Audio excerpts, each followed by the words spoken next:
네, 안녕하세요.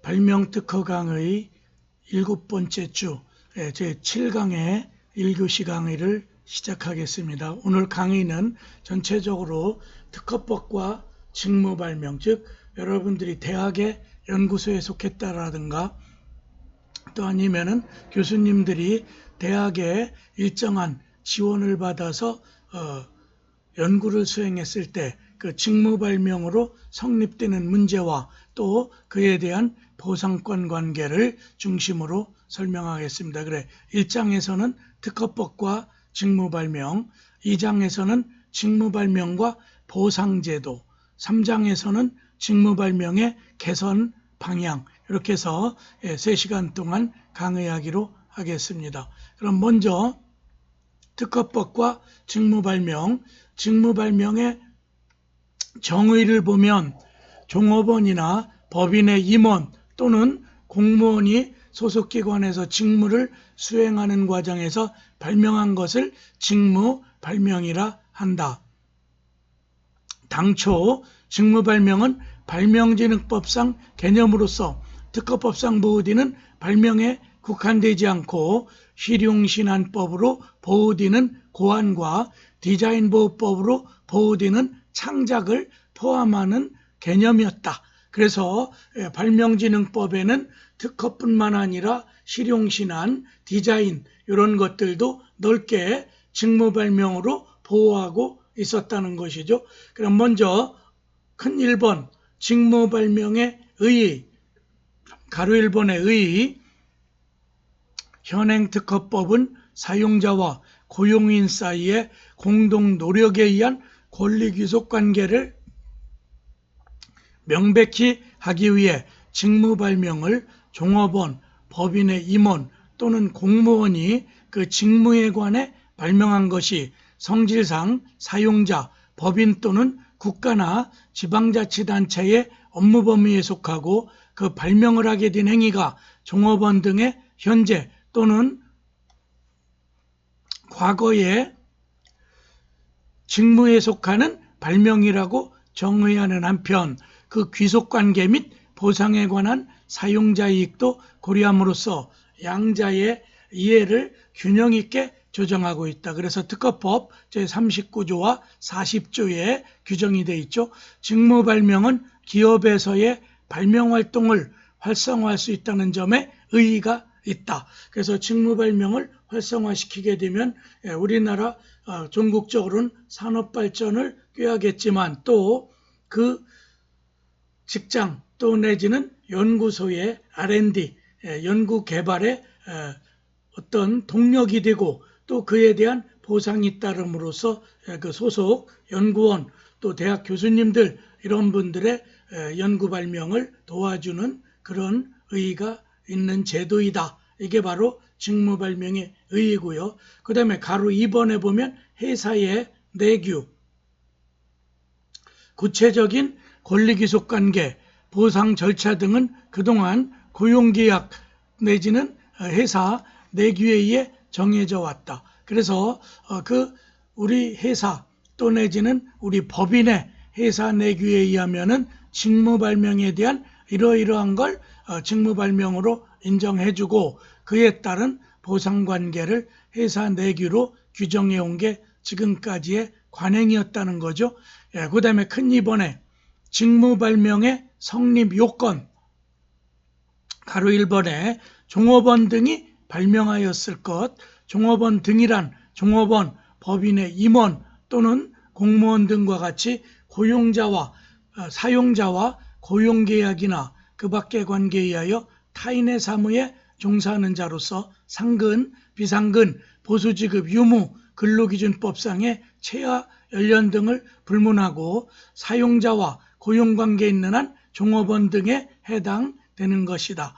또 고용관계란 민법이나 근로기준법에서 말하는 고용관계보다는 더 넓게 해석하여 계약의 종류나 내용에 상관없이 사실상 타인에게 노무를 제공하림을 부담하는 관계를 말해서 근로기준법보다는 좀 더 넓은 개념의 사용자와 피용자 관계를 여기서 정의해 놓고 있다.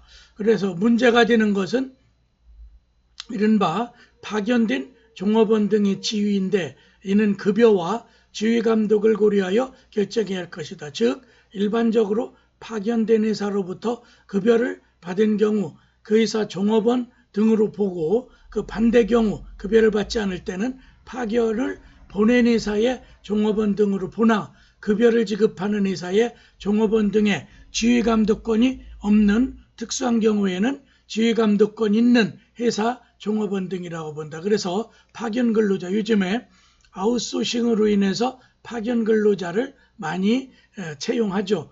그래서 가령 A라는 회사가 B라는 회사로부터 파견 근로자를 받아서 그럴 경우에 과연 A에 귀속되는 그런 근로관계냐 B에 귀속되는, 그럴 때 대개 그 고용실무상 A는 인사관계나 이런 걸 전혀 관여하지 않고 B로부터 노무 제공이라든가 A가 원하는 그런 노동력을 제공받는 형식으로 파견 근로자를 파견하죠. 그럴 때 A 회사는 B 법인에게 파견 근로자에 대한 월급 내지 급여를 주고 그 다음에 B 회사가 그 중에 자기가 급여 관리를 하면서 주게 되는데, 이럴 경우 A 회사가 만일에 급여를 직접 지급한다라든가 하면 A 회사의 직무 발명으로 볼 수 있겠고, 그렇지 않고 일반적 관행상 파견 근로자를 관리하는 독립된 임금 체계식으로 운영될 때는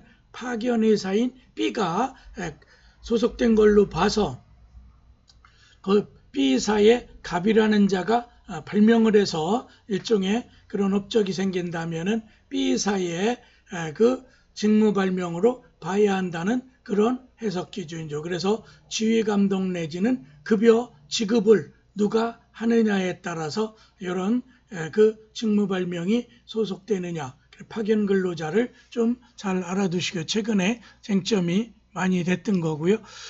그 다음에 이제 두 번째 요건은 직무 발명의 요건 괄호 2번에 사용자 등의 업무 범위에 속할 것. 그 사용자 등이란 종업원 등을 선임하여 특정 사무에 종사하게 하고 그 지휘 및 감독을 하는 자를 말하며 사용자, 법인 또는 국가나 지방자치 등을 의미한다. 그래 국가나 지방자치단체는 넓게 보아 공법인이 되겠죠.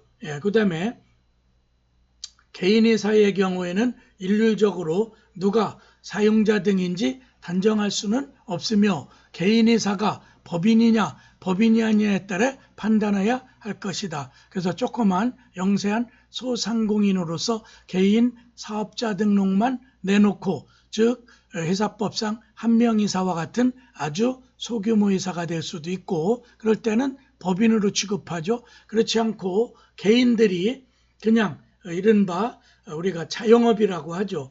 식당을 운영하는데 조그만 종업원이 한 서너 명밖에 안 되고, 그럴 때 그 법인이냐 법인이 아니냐에 따라서 귀속 여부를 따져봐야 될 텐데, 일단 개인 개인 사업자일 경우에도 개인 사업자의 사용자 관계에서 직무상 발명이 이루어졌다면 그 업무 범위에 속하는 걸로 해석이 될 여지가 크겠죠. 그래서 직무 발명을 주장할 수 있겠죠. 예컨대 법인격을 갖춘 개인회사 경우에는 대표자, 자연인과 회사, 법인에는 각각 법률상 별개의 인격체, 즉 법인이라는 법률상 행위주체가 있죠. 법적 권리능력자, 대표자라 하더라도 사용자 등이 아니라고 보아야 하나, 법인격을 갖추지 못한 소규모의 개인회사 경우, 한명이사가 그런 예가 되겠죠. 대표자가 당연히 사용자 등이 되어야 한다. 직무 발명에 있어서 사용자 등의 업무 범위에 관한 문제는 종업원 등의 발명이 사용자 등의 업무 범위에 속하지 아니하면 직무 발명이라 할 수 없기 때문에 중요하다. 여기서 업무 범위란 사용자 등이 수행하는 사업의 범위로서 사용자가 개인, 법인 및 국가 인지에 따라 각각 달리 해석된다. 먼저 사용자 등이 개인일 경우 그 개인이 추구하는 현실적인 사업 내용을 중심으로 업무 범위를 파악하여야 한다.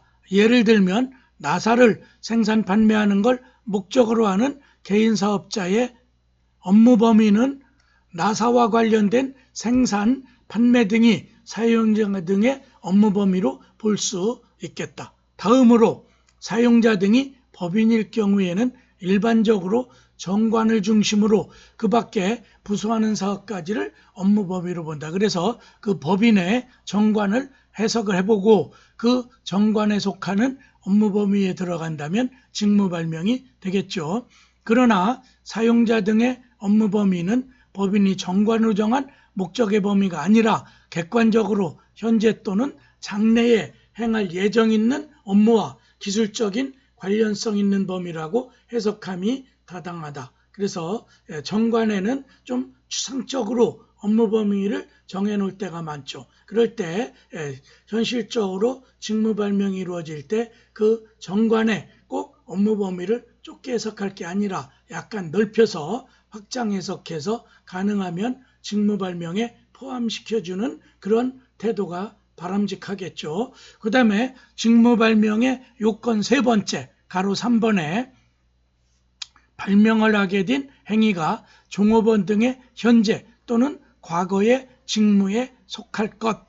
그래서 발명을 하게 된 행위란 발명을 작성하고 구체화하여 완성을 하기까지 행위로서 발명을 의도하였는지 여부와 상관없이 이론적 추구, 문헌조사 등 정신적 활동뿐만 아니라 이것에 부수하는 연구소에서의 실험이라든가 공장에서의 제조작업 등 육체적 활동도 포함하며 근무시간 내위 또는 직무 내위를 불문하고, 그래서 직무 발명이라 꼭 연구자의 지위에서 발명한 것뿐만 아니라 연구자 외에 또 거기에 연구 보조자 개념으로서의 어떤 실험을 도와준다라든가 또 아니면 그 이미 발명하려고 하는 그 물건의 생산 같은 실시에 공장에 그 물건을 생산하는 직에 있었던 자, 이런 자들도 넓게 여기서 발명을 하게 된 종업원 등의 현재 또는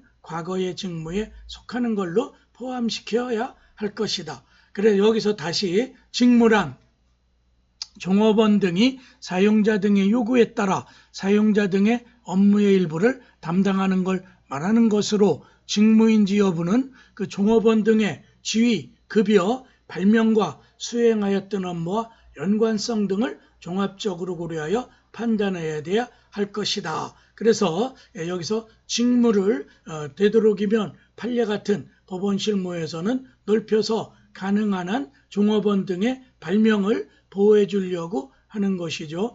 그래서 세 번째 요건은 현재 또는 과거의 직무에 속할 것. 그걸 조금 더 넓혀 설명해 보면 따라서 발명을 하게 된 행위가 종업원 등의 직무에 속하는 발명이란 종업원 등이 발명에 대한 구체적인 과제를 사용자 등으로부터 부여받지 아니하였을지라도 종업원 등이 담당하는 직무 내용과 책임 범위로 보아 발명을 꾀하고 이를 수행하는 것이 당연히 예정되거나 또는 기대되는 경우를 말한다. 직무 발명은 종업원 등이 현재 담당하고 있는 직무에 속하는 발명은 물론이고 과거, 그렇죠, 종전에 퇴사 전에 한 것도 판례는 인정해주고 있어요. 담당하고 있던 직무에 속하는 발명도 포함된다. 그래서 현재뿐만 아니라 과거에, 그래서 1년 전에 이러한 직무 발명을 해놓고 아직 특허 출원을 하지 못했을 때 이런 경우에 직무 발명을 적용할 수 있다는 그런 뜻이죠. 그래서 이제 여기서 현재 과거 또 직무에 속하는 발명이란 동일 기업 내에서 해당 종업원 등이 담당하였던 현재 또는 과거의 직무를 말한다. 특히 문제가 되는 것은 고용관계가 이미 종료된 후, 특히 이제 퇴사가 문제되겠죠. 즉 퇴직 후의 발명이 직무 발명인지 여부이다. 현재 또는 과거의 직무란 발명진흥법 제2조 제2호의 물리해석상 종업원 등이 발명 완성 당시 사용자 등과 고용관계에 있는 경우에 있어서의 직무만을 의미한다고 해석되므로 재직 중에 발명을 완성하고 퇴직한 경우에는 직무 발명이 되지만 퇴직 후에 발명을 완성한, 그러니까 최소한 퇴사 전에 발명이 완성이 돼 있어야 되는 거죠. 그런데 그때 일부 발명을 착수했다가 다 완성하지 못하고 일단 퇴직한 다른 회사 내지는 자기 개인적으로 그 발명을 계속 수행해서 그 후에 퇴직 후에 완성이 됐다면 이런 경우는 원칙적으로 자유발명, 그래서 직무발명의 반대 개념으로는 자유발명, 자기 혼자 스스로 독립적 발명할 걸 발명의 특허법상 용어는 자유발명이란 말을 쓰죠. 자유발명이라고 해석함이 타당하다. 그래서 최소한 퇴직 전에 발명은 완성되어 있을 것이 여기 과거 또는 현재의 직무 범위에 속할 것에 해당. 특히 과거의 직무 범위를 퇴직 후에 완성된 발명은 포함시키지 않는다는 게 통설 판례죠.